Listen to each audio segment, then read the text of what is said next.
Welcome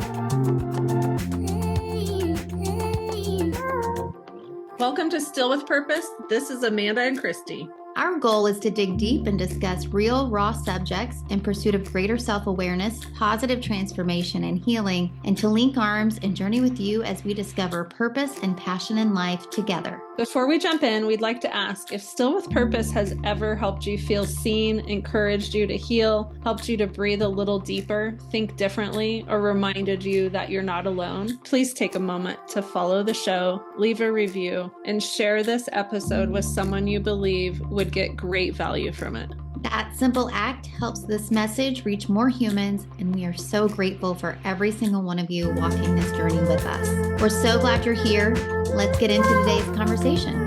Hello, everyone. Welcome back.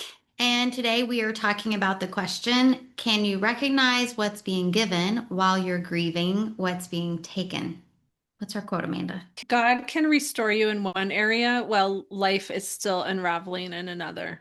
This reminds me already of our conversation last week about can you feel two opposite emotions at the same time? So this should be an interesting discussion building on that. Yeah, and I think from my past, I always saw it, since I was more in negative victim mentality, I always saw it as I'm waiting for the shoe to drop, instead of just seeing it as today I'm going to have some grief, or today I'm going to feel some joy, or today I'm going to feel both, instead of just letting one situation take me out for months like I used to do. Now I'm like, okay, well, let's see what God's doing with this. I don't like this news, so what are we going to do with it, God? Well, and things change so quickly from hour to hour, or even minute to minute. I think about that a lot throughout my day when one situation happens that I feel is, oh, terrible.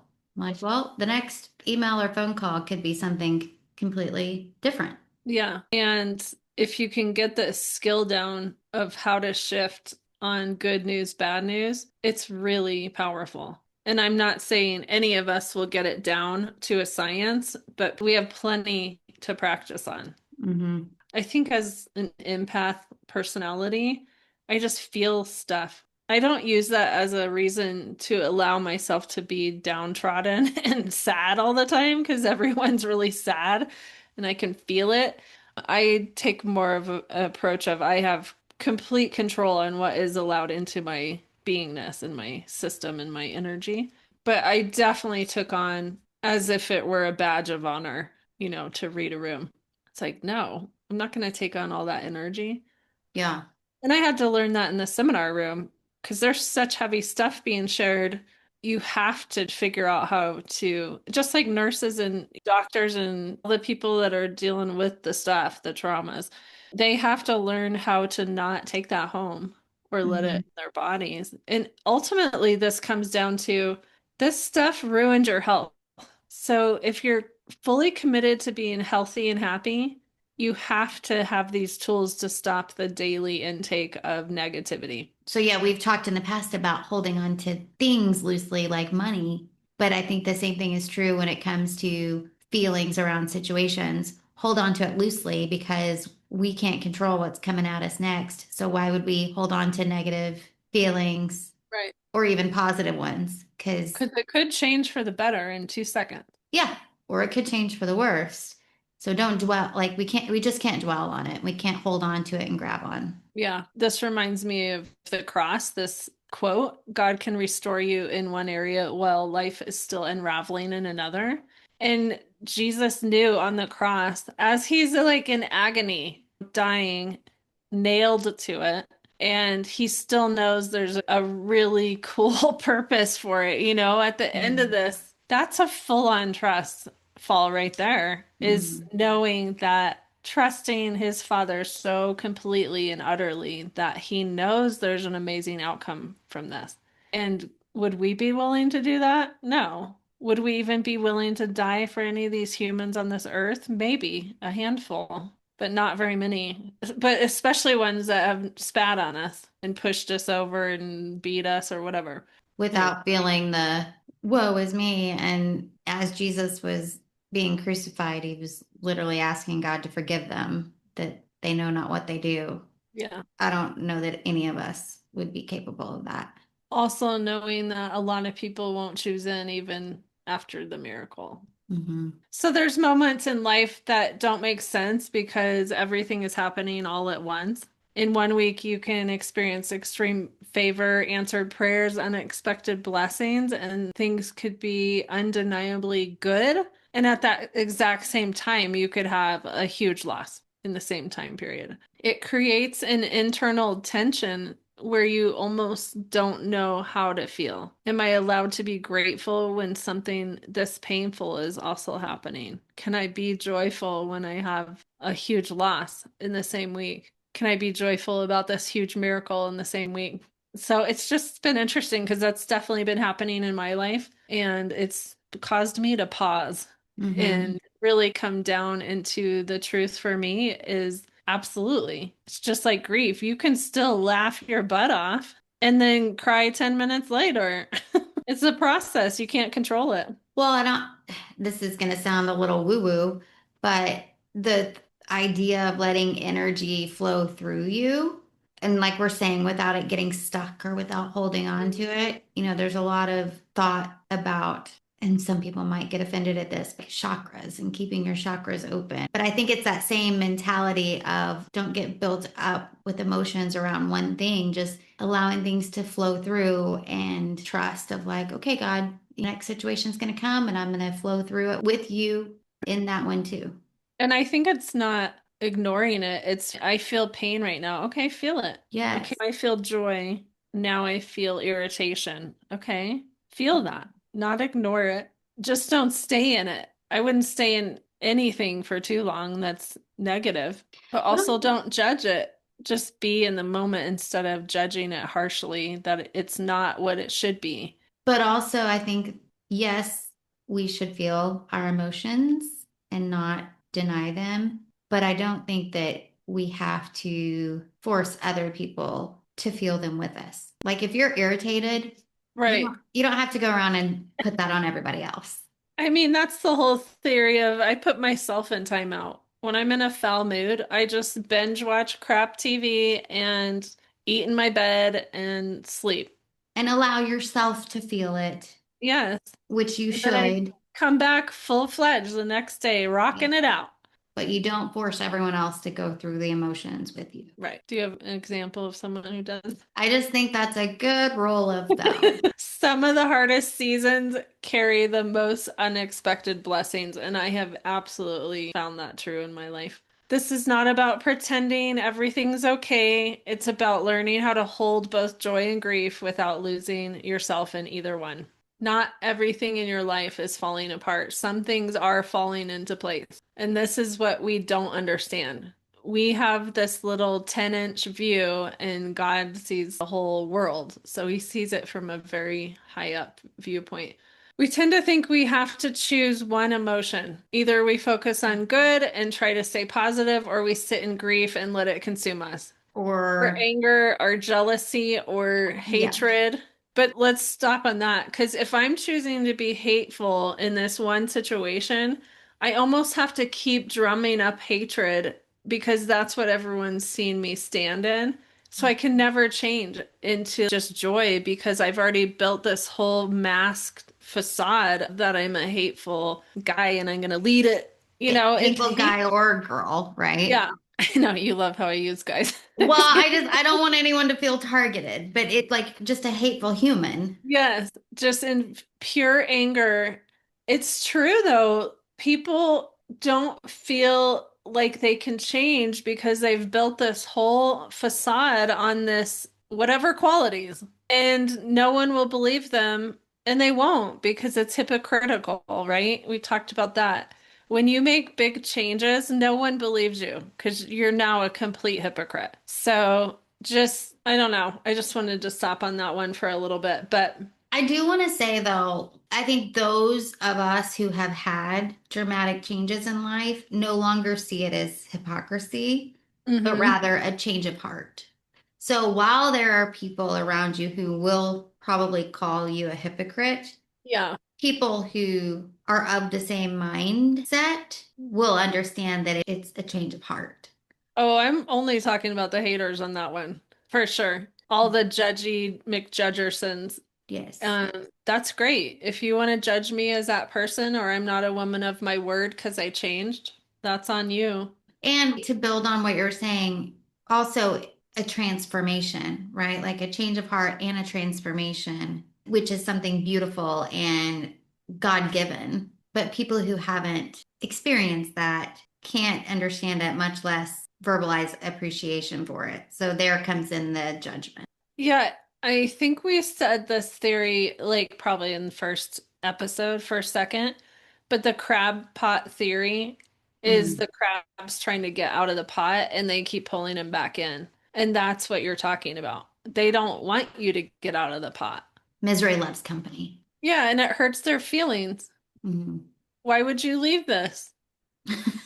Why would you leave this paradise You said you loved it for so long. Why a change of heart? Well, of now I have to terror? look at myself. Maybe I wasn't creating an environment that she wants to stay in anymore. Yeah, maybe this isn't joy. Exactly. Yeah. But maybe it was, and I feel very called to do something else. Hmm. Maybe they're both good. Yeah. And that's okay too. But real life doesn't separate itself that clearly. I feel like joy and sorrow often arrive together. And if you're not careful, the weight of what's hard can overshadow what's good. Because I've gone through a lot of hard things, but there was so much good in it as well. Even with the ranch, I lost so big and I gained so much. Which, Like by the way, for the people who don't know the ranch, get Amanda's book and you'll hear all about the Yeah, ranch. you'll hear all about it if you want to read it. That's my biggest testimony to date of what I've gone through that God's pulled me out of, like completely in the pit, all my choices. And there's light at the end. There's light after loss. There's laughter after loss. And that's why I wrote my book, because I want to encourage people to like really start dreaming again after they have a huge loss. But I'm Uh, sure too, just like in your book, there's laughter and loss, a lot about laughter and loss. I mean, you yeah. were experiencing both during that time. It's very possible. Yeah. Or there's the complete opposite of the pressure to stay positive can make you ignore what actually hurts. This is where perspective matters, not in a way that dismisses pain, but in a way that anchors you when life feels split in two. And that perception, you're in charge of every single thing that you go through and what it looks like because it's your perception that's at the helm that's controlling the whole thing. So here's a great example. If I were standing in front of you with a bottle of water and all of a sudden I just spray the whole room with the water, every single person in the room has a different response to that. And some people are angry. Some people thought it was hilarious. Every single person's perception of that event was different. Like, that's the rudest thing I've ever gone through. Yeah. Or that was great. I was sweating and had a hot flash. So your perception is your reality. Totally. I think what you're saying is so fascinating because it would be interesting to do that and then hear the different experiences, but also like, well, what state of mind were you in before you got sprayed? Were you Yeah. already in an irritated stance? Do you spend most of your life in an irritated mood? You Yeah. know, or are you You got more of generally, that. You got yeah, more of that because that's how you're seeing life. right. Yeah. Or are you generally a pretty happy person and that's like a little water is not gonna make you miss a beat? Or is your whole persona and mask ruined because your makeup's running now? Yeah, there could be a million And now you're different. going to have the worst time ever Yeah, I because, ruined it. yeah, now your clothes have a spot on, whatever it is. That's a great example. I love that. I think for me personally, recently, I had a situation where I did have the miracle, huge miracle, okay? Huge. And then my mom's news, right on the back of that, I got news of my mom having terminal, inoperable cancer, which means we're doing nothing for you. And the scripture I got was, I will restore to you the years that the locusts have eaten. And it was so true. But then it's like, well, now here's another situation where the locusts are going to eat, you know, have Hmm. another meal. But it's making me stand, and a lot of it's because my mom's faith level. But now I'm taking on her faith level and just being like, hey, whatever God's doing, we don't know, but we're gonna watch and wait. So that's pretty shaking to the core, and I had a choice to make. What am I going to choose?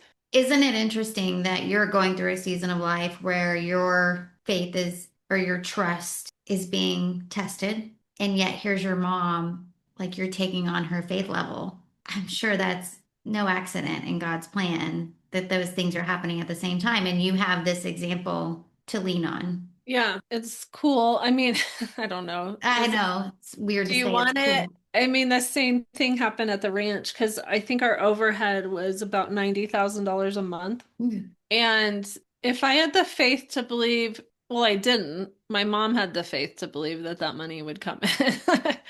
I didn't bother with the financial part because it was so stressful for me. But I can't look back at that time period and say that my God is not going to provide rent because I saw it happen for 3 years. So that's what I mean by the faith level of like try and glom on to someone's faith that has that kind of faith so that you can keep building yours. Because it's Mm. just adding zeros, basically. Well, God can do anything. We just have to trust. Yeah. And we have to give up that it's going to look how we want it to.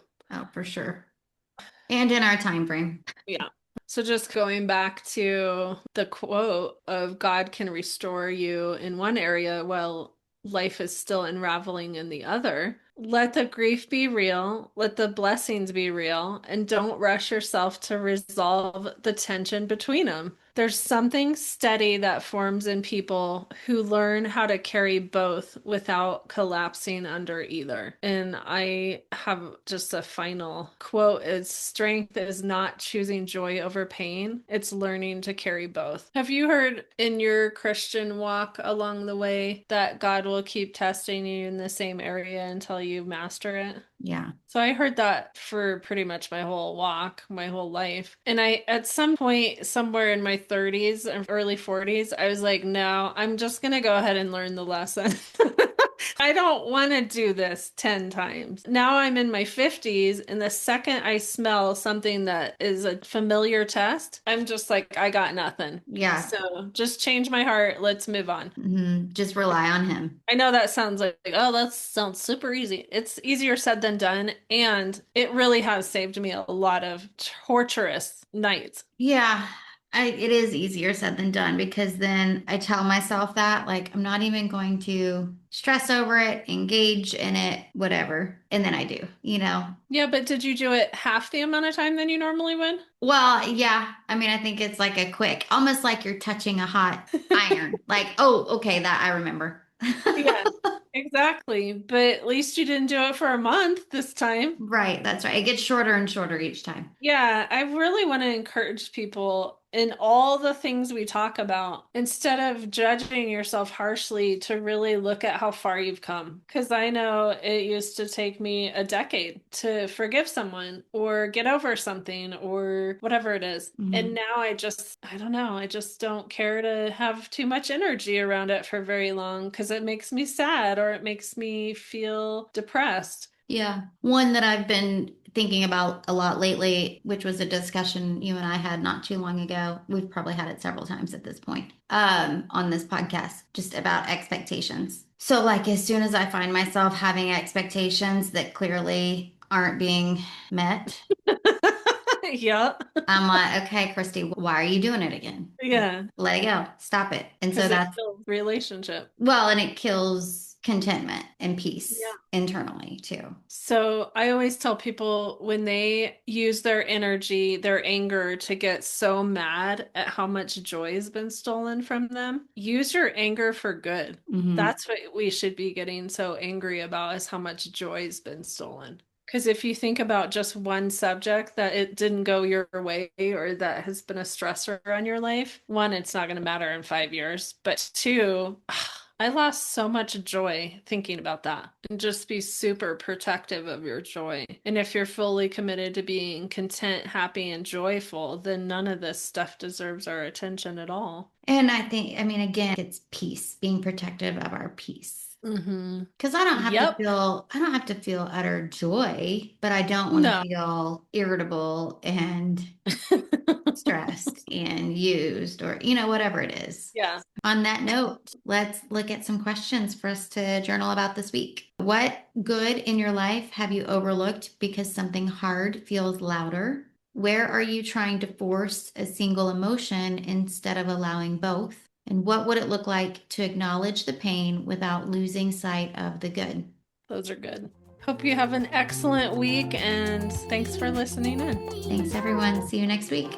Thanks so much for joining us today. We know your time is valuable, and we're truly grateful you spent part of it with us. We hope this conversation stays with you and helps you move through the week with more clarity, peace, and purpose. Be sure to visit us at stillwithpurpose.com, and there you can read our bios, sign up for email encouragement and updates on exciting announcements, and also join our Facebook community. And if Still With Purpose has encouraged you in any way, please remember to follow, leave a quick review, and share with a friend. It helps more people find these conversations. Have a phenomenal week, and we'll see you next time.